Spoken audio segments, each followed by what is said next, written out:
Khaman Maluach is a polarizing prospect in all accounts. Should the Wizards take him at 6?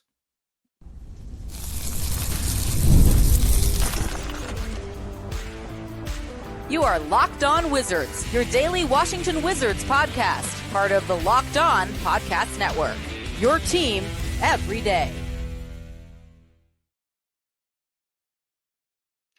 Hello, all, and welcome into Locked On Wizards, a Friday edition of Locked On Wizards, where myself and Abdullah Ayyubi are going to analyze a polarizing prospect, Khaman Maluach, who I've seen as high as 3 on boards, and I've seen as low as 11 on boards. So should the Wizards take him at 6, we're going to break down a lot of his game, what we think of his ceiling, his floor, and much, much more. I'm Leif, credentialed NBA draft analyst, attendee of the last 2 NBA combines, host of Locked On NBA Big Board, and beside me is Abdullah Ayyubi, a diehard Wizards fan, here to provide you guys hometown insights and passion for his beloved Wizards, and tell us today, should the Wizards take Khaman Maluach? And thank you guys for making Locked On Wizards your first listen each and every day. And remember, Locked On Wizards is free and available on all platforms, including YouTube at Locked On Wizards, where the best way to help us grow is to comment anything below. Today's question is, would you draft Maluach at 6? Why or why not? So like I said, we're going to discuss the game and dissect the game of Khaman Maluach, the floor versus the ceiling, the fit with the Wizards, and give him the playoff scout treatment we've been doing. How does he fit into the playoffs, which the Wizards want to get to? And it's time to talk about Khaman Maluach. We've talked about him in the comparison with Derick Queen before, Abdullah, but I don't know if I've directly asked you, how do you feel about him as a prospect, regardless of if it's on the Wizards? Like, what are your thoughts that kind of surround his game? Because many people don't like him, and many are in love with him. Yeah, so he is kind of a polarizing prospect. At 6, I think there's been a lot of debate between him and Queen. We've been talking about it for the past few weeks, but I think one thing you could definitely say, one of the most raw prospects coming out of this draft class, he didn't really start playing basketball, I'm pretty sure, until the age of 13. And, from South Sudan, those guys out there are tall at 7'2". Size alone is very intriguing. As a defender, very, very versatile. Played at Duke, one of the most elite programs in college basketball, played alongside Cooper Flagg, the number 1 overall pick. So playing with talent. I think he averaged around 8.6 points per game, 6.6 rebounds a game, 1.3 blocks, while shooting 71.2% from the field goal range his freshman year at Duke. Flashes, that's the big thing. Offensively, is the potential there? I don't know, to be honest. I think defensively he's going to be really, really good. And again, I think a big reason why you think of Maluach to the Wizards at 6 is you pair him up with Alex Sarr, and we talk about Derick Queen and how him and Sarr could be good front court. Imagine defensive front court with Sarr and Maluach. Move Sarr to the 4. It's just, will Maluach's game translate to the NBA? I don't know. I saw some clips of him shooting threes and making them. I forgot, it was some practice. But at the end of the day, for the Wizards, at 6, I think Maluach may be a little bit of a stretch. But then again, a lot of people are saying Queen at 6 is a stretch too. So I don't know, to be honest. Again, will his game translate? We'll just have to see. And if you're the Wizards, are you willing to take that risk if he's not at 6, if you're scared about him not being able to take the offensive stride? So, yeah, the offensive stride is where the ceiling part comes into the play, in my opinion. We'll dive deeper into the ceiling versus the floor, what our expectations are. But I'll outline why I think the offense is the key, because defensively, he could be a game changer for the Wizards, because you could employ a lineup that has 2 players that have defensive capabilities that you just don't see very frequently. And that allows for Sarr to play a role more similar to that of Evan Mobley, who was just named last night second team All-NBA and was Defensive Player of the Year. More like Jaren Jackson, where his versatility is not just rim protection, but also being able to slide on the perimeter. But then you have someone who he funnels into who's got tremendous length on the interior. Now, the offensive side is intriguing because you watch him shoot, and there's a clip that's virally hit 14 straight threes, and you're like, oh my goodness, like, this guy can shoot, and he's that big, and he's that long. He hit a mid-range jump shot in Anthony Davis's face in Olympic qualifiers, and South Sudan pushed the U.S. to the brink in the qualifiers. And so you say, okay, well, this kid's really young, and he hits that shot. He's fearless. He blocks shots. But then you watch him play Houston, and he's just out-toughed and out-physicaled on the boards. It doesn't have the impact offensively in those type of games yet. So that's where the risk is built. So are you getting someone who could be a transformative player on the defensive end and then be an okay offensive player? Like, there have been great stories of track record for success like that. I mean, Rudy Gobert being one he's often hated upon, but Rudy Gobert has been All-NBA numerous times. He's been Defensive Player of the Year 4 times. So it's very effective archetype. Jared Allen's another one that sticks out. And I think Khaman Maluach could do all of that. If his offense grows, then you have someone who could really have high potential, and the floor is, look, you got a good defensive player that needs to get stronger offensively. Maybe he's not the biggest factor, but defensively, he's going to have all these traits that are unteachable. Yeah, no, I definitely see where you're going from there. It's just the whole. I think these next couple of weeks it's just going to be between him and Queen, and I think defensively, I mean, I think Maluach definitely has the edge over him. I just think, again, we talk about the upside. If he can get that offensive stride, hit those offensive strides, can get that mid range or 3-point shot somewhat down. I mean, he could be really, really unstoppable and an athletic guy who can definitely the pick and roll game with him and Jordan Poole or Bub Carrington or any other young guards that are here in Washington for the long term would be really, really lethal with Maluach. I got a stat for you, Abdullah, and I'm gonna put you on the spot here. So this is gonna set you up for failure, but it's for a good purpose, I promise. So, what do you think his percentile is as a pick and roll finisher? I'll give you a hint. It's good. Uh, I'm assuming it's in the 90th range. That's a good guess. He's 99th, so as good as you can get as a pick and roll lob finisher. So the reason I set you up there is because it's absurd. Like, I know he was with very talented players. He's with other lottery picks. The number one pick, Cooper Flag. He's probably with another top 10 pick, Con Knipple, and they set him up well because he's not the number one option. But that length and touch coordination and someone who's considered a raw prospect to have that good of finishing skills already makes me think he can be very good. Like, that's something that many people haven't talked about when looking at the draft evaluation. And then you're like, well, what should centers be good at in today's NBA? You want him to protect the rim. You'd ideally like mobility. He checks both those boxes. And then you'd say, okay, if he can finish or make free throws, then that's really good. He's excellent, quite literally the best that you can be in 99th percentile in lob and pick and roll finishing as the roll man. Catches lobs, finishes layups, and makes free throws. Like, I think there is more of an appeal for what he is right now, whereas everyone projects him as a project, but I think he's kind of good already. And that's the scary part, that he can get so much better, but he's already pretty good. Yeah, I think one thing also that we have to consider for the Wizards is, I mean, I've been talking about it for a little bit.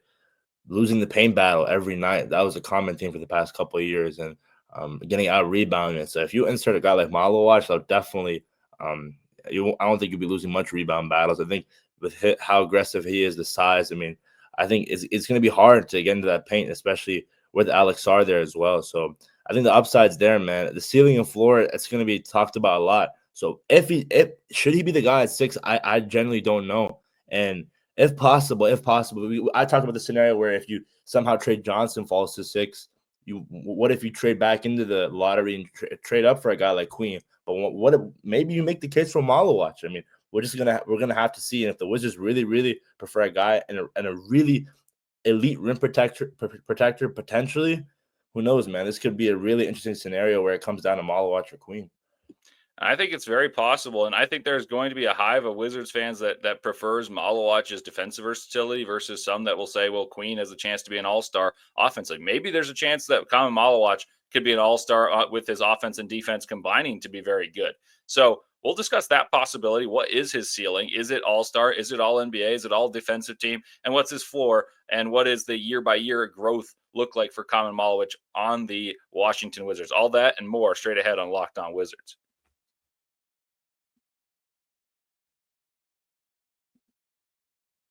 NBA fans, you know what time it is. It's playoff season. Playoff season means big performances and even bigger rewards. DoorDash is bringing the heat with a slam dunk deal for our Dash Pass members during the 2025 NBA playoffs. It's called They Swoosh, You Score. Anytime a player drops 50 or more points in a playoff game, Dash Pass members score a free 3-piece crispy chicken tenders combo from Wingstop the very next day. Just place an order $20 or more and use the code WINGSTOP50 at checkout, and that combo is yours. Crispy, delicious, and totally free. Offer valid noon to midnight the day after the game. Terms apply. After an epic game, I'm usually ordering wings or pizza, hanging with my friends, talking about the game. So imagine being rewarded with all that great company with free food just because someone went off for 50. Now it's the reality. I've said this before. If Donovan Mitchell and Jamal Murray were in the bubble right now trading 50 pieces, we'd be having an amazing time. But now it's a reality, and you can have it if someone scores 50. So here's the play. Sign up for Dash Pass to unlock this and get more exclusive deals all season long. When any player scores 50 plus in a playoff game, Dash Pass members can grab a free 3-piece chicken tenders combo from Wingstop the next day with a $20 order or more and use the code WINGSTOP50. That's Dash Pass, your door to more savings, more flavor, and more ways to win. Terms apply.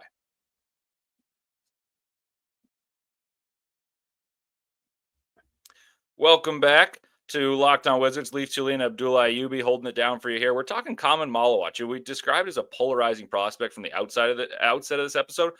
But I'm going to make a point that I don't know if he should be as polarizing unless you're saying he's a guy going number 3. But if you're the Wizards and if you were to take him at 6, I think the expectation should be he's raw. But him being raw doesn't mean he can't contribute because he does have a skill set that's valuable. You've mentioned rebounding numerous times as a weakness for the Wizards. You've mentioned interior defense as a weakness that's going to become a strength with Alex Sarr and Khaman Maluach. So I think he can come in and play, and his floor may not be like eye-popping numbers, but centers in the NBA have performed well in recent years on poor teams. Like if you were to look at Yves Missi, who I think Khaman Maluach is a better prospect than, Yves Missi was an all-rookie member, right? And he was a guy who was picked just outside the lottery, and he had athletic traits. I'd say Khaman Maluach is a better athlete. He's longer. He's more polished. So, like, what's the argument for him not being effective? It's just how good he becomes. So I wonder if the floor is being blown out of proportion as a concern, and the ceiling may not be as high as some people say either. But I think the floor is what's creating this polarizing effect of many people say, oh, he's useless because he didn't have a good game in the Final Four. Like, I think that's a little crazy. What do you think about that, Abdullah?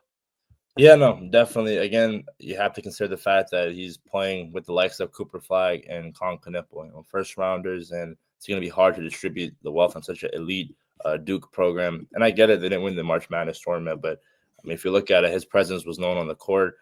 I've seen comparisons about how he has really good hands, somewhat similar to Rudy Gobert, and we'll talk about that ceiling and floor. I mean, also seen DeAndre Jordan. But I think one thing I think a lot of people are just concerned about is just offensively. Is there times where he could somewhat not mesh well when it comes to floor spacing? I think a big reason why I love Queen and Sarr so much, I mentioned that they complement each other really well. I don't know if it can be. You can say the same about Khaman Maluach and Alex Sarr. Maybe you could say it, but it's not as effective as a Queen and Sarr. But at the end of the day, I think the rim protection definitely will get better as well. But just how you mentioned Evan Mobley, if he can hit somewhat of an offensive stride like that in the NBA, I think people are really going to question why he fell out of the top 7, top 8. And I don't know if, again, with the Wizards at 6. For me, we've been saying it for a while, Leif. If Trey Johnson is there, you have to go Trey Johnson. And if Trey Johnson's not there, then it's going to be the discussions of Queen. And I think the guy right behind Queen might just be Maluach. Yeah, and there's a world in which Maluach is a better fit with the Wizards. Like maybe Derick Queen isn't as good an offensive player as we've said he could be, and Maluach's floor is higher than Queen's because he's got such defensive upside, and then offensively his role is simplified and he can be a lob threat, whereas Queen's not much of a vertical lob threat. He's more of a ground and pound score on the block type of guy, and so he needs the ball in his hands. I think Maluach has an easier pathway to fitting with more teams and could thrive more easily, but I don't think he quite has the same offensive ceiling. So let's talk about ceiling. What is the ceiling for Khaman Maluach? Whether it's with the Wizards or someone else, do you see an all-star in his future, or is he just kind of a rotational big, which is honestly a good pick? If you're to look at number 6, we've talked about it. There's only been 2 all-stars the last 20 years. Most of these guys that have busted have been guys who have been projected to be superstars with athletic traits, but lacking for skills.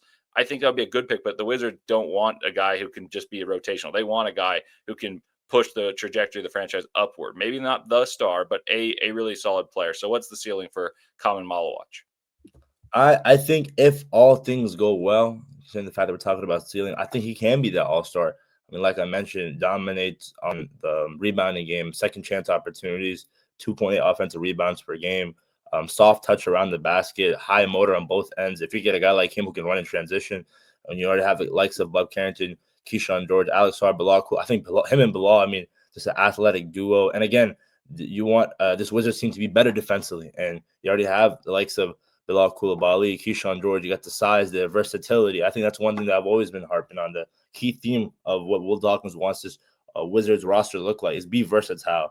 And I think he has the ability to switch onto guards briefly and recover with lateral mobility and length. But again, and this defensive instincts are very, very strong. But it all comes down to, can that offensive game transition to the NBA? And who knows? He also has experience playing international ball as well. You brought up an interesting point there, and it's something that I think is overlooked. We always talk about like the end of the tournament, right? And you say, okay, well, if you watch his Final Four game, he was a non-factor. Houston's an anomalous team in the sense that they have a bunch of grown men who are super strong, a little more stout than Khaman Maluach, and they pushed him around. Well, if you watch just the game prior where they played Alabama, might have been the best prospect film of any player this tournament. And this is getting geeky on the draft side, but I watched Khaman Maluach that game disrupt everything Alabama wanted to do. He would switch on to an All-American guard in Mark Sears, make it so Sears had to drive to the rack, and he'd say, okay, like Sears is going to blow by him. Nope. And even if he did blow by him, he'd miss the layup because Khaman Maluach was impacted. Then against other teams, he'd play the drop coverage. And when drop coverage is, for those of you who don't know, it's when you're the big defending the screener and you play deep in the paint and make them shoot in the middle, and you basically incentivize a mid-range shot as opposed to shooting a three or at the basket.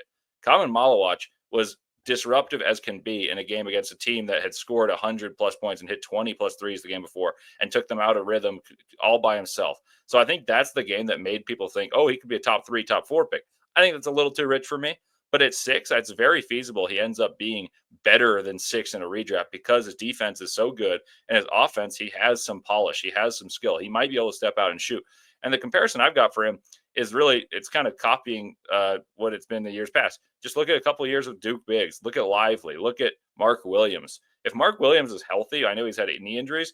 Like, that's an excellent player. Lively, so many people talked about it when they're run to the finals just a season ago when he was a rookie. And you say, wow, that guy was awesome. I think Khaman Maluach is the most talented of those 3. And those guys are established big-time NBA players. No, for me, I wanted to bring up the fact, like, what do you think? Do you think it's the defensive upside? It's just way more up there compared to when Lively and Williams came out of college? I think defensively they're fairly similar. He's just even longer than they are. Like, his standing reach and Mark Williams's are comparable, but he's taller, and I think he's more nimble. Also, Mark Williams was a sophomore when he came out, and Khaman Maluach is young. And also, you mentioned it at the outset, he's very young in basketball years, and that matters to me. How much that you've played basketball, how polished are you? He's far from that. So I think there's a lot of growth to be had, whereas Lively was the number 1 recruit for much of the season. Like, you knew what he was about. His mom was a professional player, and Khaman Maluach's lack of refinement, I think, actually helps him.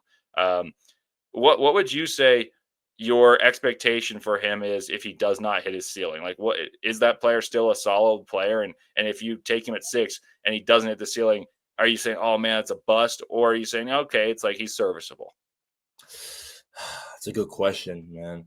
Especially since if you draft him over Queen, I think if you draft him over Johnson, that's gonna draw a lot of attention. But especially if Queen pans out and Maluach doesn't. But floor wise, you get a guy who could protect the rim. I mean, offensively needs never hits his stride, but I mean, it's serviceable, rotational, but just I don't know. Is it crazy to say like a Mo Bamba? I don't know. Maybe someone who could. That seems fair to me.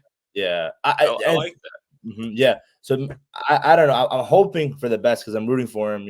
From South Sudan, those guys, a lot of ballers come out of there. One thing I wanted to ask you, Leif, is what do you think about the argument, or not argument, but the idea of Maluach played alongside of guys like Con Knipple, Cooper Flag, which opened up a lot more opportunities compared to a guy in Derick Queen where he was the number 1 option. All the attention was going on to him, and the game plan was to defend him, do this, do that, and you had to slow him down more. It was more of a priority to slow him down compared to Maluach. I forget what I'm trying to say. Yeah, no, I understand what you're saying, and that's why I prefer Queen if you're trying to have your team draft a star. Like, if you're trying to have a star and go for the higher upside pick, I think Queen is a higher upside because I think he's got more capacity to be that guy.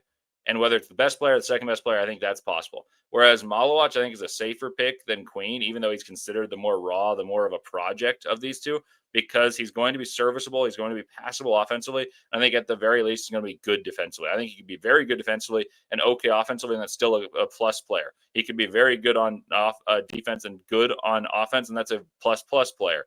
And if somehow he becomes really good on both, then you're getting a star, and that's where the upside hits. So I think there's a world in which Queen doesn't pan out offensively because the team just isn't created with him in mind, and him playing in the post is kind of imperative for his success. and at least high post, low post, somewhere with the ball in his hands. And some teams won't give him the ball. And that's why I think Maluach fits more teams. But if I'm looking for a star, I'd go for Queen. So if I'm picking 6, and I'm telling you, Abdullah, I would be appalled if Trey Johnson is there. So I don't mean to burst your bubble here, but we feel free to revisit this in a couple of weeks and tell me you told me so if so. But I think he's gone, and Derick Queen's the most likely pick in my guess. So with that said, actually, feel free to give me a rebuttal there, and then we'll discuss how he fits into a playoff series once the Wizards get there.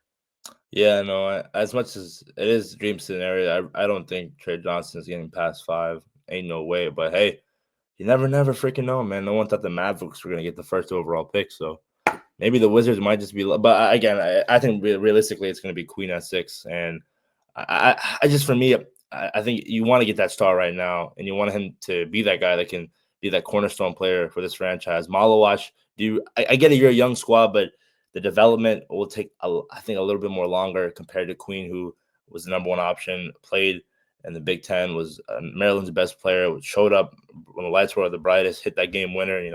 Checking off a lot of boxes compared to Maluach. Not saying Maluach won't be good, but the appeal there is for Queen more than Maluach for me. Yeah, I have Queen ranked 1 spot ahead of Maluach on my board. Coming up next, we're going to discuss how we think that Khaman Maluach could impact a playoff series. And this is part of the reason I'm higher on Khaman Maluach than some who have him low, because I think his defense is very, very important to winning playoff basketball. We'll talk about that and more coming up next on Locked On Wizards. Welcome back to Locked On Wizards. Leif, Thulin and Abdullah Ayyubi. Final segment on a Friday. We're talking Khaman Maluach. We talked about Derick Queen. Let us know your preference here. Are you guys scared of Derick Queen? It is not the number 1 option, that he won't pan out. If you're feeling that way, maybe you're leaning towards Maluach. Maybe this has swayed you. But I'll give you my pitch here. And Abdullah, I want your opinion as well. My pitch for Khaman Maluach is, in a playoff series, defensive versatility is extremely coveted. And typically, bigs are protecting the paint. He does that. And he's able to switch ball screens and recover and influence shots. He's able to play drop coverage, and his versatility was part of the reason Duke was one of the historically best defenses we've seen. Obviously, they had Cooper Flagg, who's an amazing defender, and they had other tremendous athletes, but I think he's what allowed them to play the defensive system that they played. They were able to funnel towards him, and he was able to hedge out at times and make them extremely versatile and long. And so in a playoff series, you watch these teams that are winning, it's typically teams that can employ different schemes, that play well together on both sides of the basketball. I think Khaman Maluach is conducive to winning, because you watch the teams in the playoffs right now, and all of them have one thing in common. They protect the rim. And even the ones that are recently eliminated. So you look at the Timberwolves, they had Rudy Gobert. You look at the Thunder, who are waiting in the finals. They have Chet Holmgren and Isaiah Hartenstein. You look at the Pacers, and Miles Turner has been criticized for not taking leaps at times. But if Khaman Maluach turns into Miles Turner, that you take that every day of the week at number 6. And Khaman Maluach is someone that I think can protect the rim, and he can step out and not be a negative on the offensive side. I don't think he's necessarily going to be an overwhelmingly positive, especially early in his career. But in a playoff series, his defensive versatility and potency and ability to catch lobs and make free throws, that's another thing. You look at the Knicks, Mitchell Robinson's a tremendously effective player because he gets a ton of boards. But what's his downfall? He can't make a free throw to save his life. So Khaman Maluach comes in, shoots over 75%. As a youngster at Duke, I think he can do that again in the NBA, might even be able to stretch range. So the more I watch the playoffs, the more I think Khaman Maluach has an appeal, because he's just good at a lot of things. And if he accentuates those already good traits, then he becomes really good. And if the ones that are deficiencies, just confidence, maybe strength related, I think those are easily fixed. And that's why I think the playoff scout, like you watch the playoffs and you inform what you think of draft analysis, I think that helps his stock. Yeah, no, that you really did a good job of arguing for that playoff wise, and how you get a guy like Maluach can come in and make a difference. Well, you need that guy. I think definitely. I think it just goes back to how good can he be offensively. I'm not worried about his defensive prowess. I think he's going to be just fine rim protecting. I think his hands really good at the pick and roll game. But will the spacing affect how this Wizards team will play offensively? I think also the 75% from the free throw line, I like that. As a young guy from Duke, and that's only going to get better. That's very, very impressive. But just how, if you're the Wizards organization, how night and day will the development be between him and Queen? Will it be more frustrating and you have to be more patient for Maluach? Seems like it most likely, especially offensively. But again, we'll just have to see. And for me, I just feel like the Wizards are still just the way it feels right now. It feels like they're leaning more on Maluach. But then again, Will Dawkins, who knows? He might just be playing everybody and say, "Hey, draft day, we're going with." Oh, sorry, they're leaning more Queen, but they might shock everybody and say, "Hey, we're drafting Maluach come draft day." I mean, last year I keep talking about no one, and I mean no one thought Denny Avdija was going to get traded, trade him and draft Bob Carrington. So who knows, man? Draft day, it's going to be a lot of scenarios are going to potentially go down, and we'll just have to see if the Wizards are in any of those scenarios. Trades are hard to project or even like get clues of though. So the fact that that one came out of nowhere is less shocking to me than if a player was being talked about all the time and he's there on the clock and you say, you know what, we're going to go in a different direction. That sometimes does shock me. It happens, but I do think there's these guys are trying to be clever. They're trying to be evasive of the million questions they're asked, but I do think sometimes you can read between the lines. Like, look, this is the fit. This is how the draft board's going to fall. I think it's going to be one of these type of players. So Derick Queen and Khaman Maluach, I think, are the two lead contenders for the Wizards. We talked about Con Knipple as a possibility. I thought that would be a little bit of a stretch. More likely if the Wizards would trade back in and he were available, that seems more feasible than drafting him at 6. Are there any things that you want to talk about regarding Khaman Maluach or Derick Queen that you think in a playoff situation you'd feel more comfortable having one or the other? Because Queen, the pitch is him having the ball. So that means he has to become really solid. Is that a concern or something you're like willing to take the risk on? Because we've talked about Queen is the number one option, excluding Trey Johnson. Yeah, no, I think that's what I like. As much as I love Maluach, I think Queen he'll be the guy to say, "Yo, give me the ball, move out the way, make a move, hit the game-winning shot." I'm not saying Maluach like can't do it, but I feel like Queen is just more appealing for that last second shot scenario. But who knows? Maluach can be the guy that hits the game-winning putback or has the game-winning block. So both of them affect the games in two different ways. Both of them are going to be, I think, really good NBA players. It's just going to come down to what fits well for the Wizards. And for me, I feel like getting a forward like Derick Queen with his prowess, I think, like I mentioned, the mixture of Naz Reid and Alperen Şengün, I think he's a better fit in Washington. But again, nothing on no hate on Maluach, man. I'm a really big fan of him, and it brings me to the fact that if again this is dream scenario, asterisk asterisk asterisk. If you somehow land Johnson at 6, do you trade with Houston at 10 and get more draft capital to draft a guy in Queen or Maluach? And just how far down can Maluach drop? I definitely think Queen's going to get drafted before him, but just how far can you drop? I don't think he'll be able to be drafted at pick 18. Then again, at pick 18, there's guys like Danny Wolf that I'm a fan of. So I don't know, man. There's a lot of options here. The big man. I do think that the Wizards, in one of their picks, whether they trade up, consolidate, something altogether, I think the Wizards come away with a big. And I think it's likely to be here at 6, taking Queen or Maluach.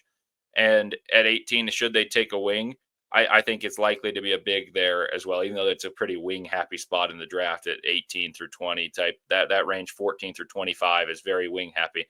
There's another big Frenchman named Maxime Reynaud that I think would be interesting at 18. Another point that I think we should conclude on is I think there's a world in which Maluach shocks everyone and goes in the top 5 because someone's going to fall in love with upside, and that shakes everything up. So if we were to bet like over under on where these guys go, I think that the over under number would be set lower in the draft, meaning further picks down for Queen than Maluach, because I think Maluach has more suitors that will be like, you know what, like if this guy pans out and they see just the future and not the present, they're just seeing this potential. I think more teams are going to become enamored with him in that regard, as opposed to Queen. It's more upfront and personal. You know what you're getting, and the potential is he does what he did at Maryland. Whereas Maluach, they're dreaming it up, and I think people get lost in the allure of potential. So my personal opinion is that if it's not the Wizards picking Derick Queen, that Maluach goes ahead of Queen. Hey man, if that happens, whatever team does in the top 5, go ahead. We'll take Trey Johnson at 6, man. I think I'd be stunned if Trey Johnson doesn't go in the top 5. I've actually got Trey Johnson number 3 on my board right now. I should probably alert you guys to that.